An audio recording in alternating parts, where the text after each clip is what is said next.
10, 9, 8, 7, 6, 5, 4, 3, 2, 1, 0.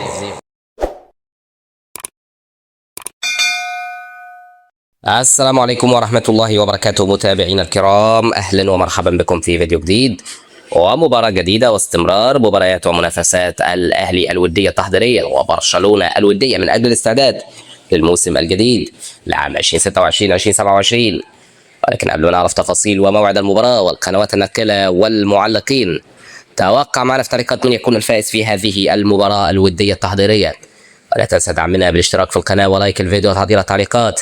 بالصلاة والسلام على النبي المصطفى صلى الله عليه وسلم.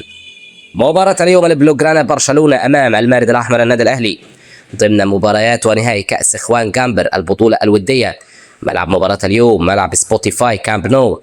توقيت المباراة مساء اليوم الأربعاء 19 أغسطس 2026، ذلك في تمام الساعة 7 بتوقيت تونس والمغرب والجزائر، 8 بتوقيت السودان، 9 بتوقيت القاهرة ومكة المكرمة والأردن والعراق. القنوات الناقلة اون تايم سبورت بلس والمعلق أيمن الكاشف ومؤمن حسن، وقناة برشلونة الرسمية في إسبانيا وعبر اليوتيوب.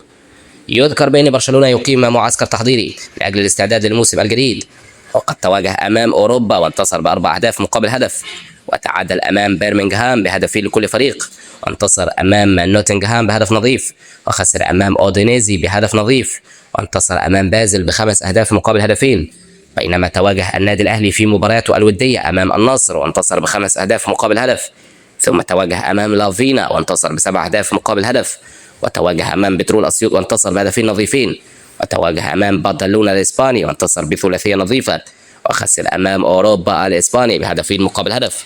توقع معنا في التعليقات من يكون الفائز في هذه المباراة الودية التحضيرية لأجل الاستعداد لمباراة الموسم الجديد والكرة الإسبانية والمصرية لعام 2026-2027. شكرا لكم، السلام عليكم ورحمة الله وبركاته.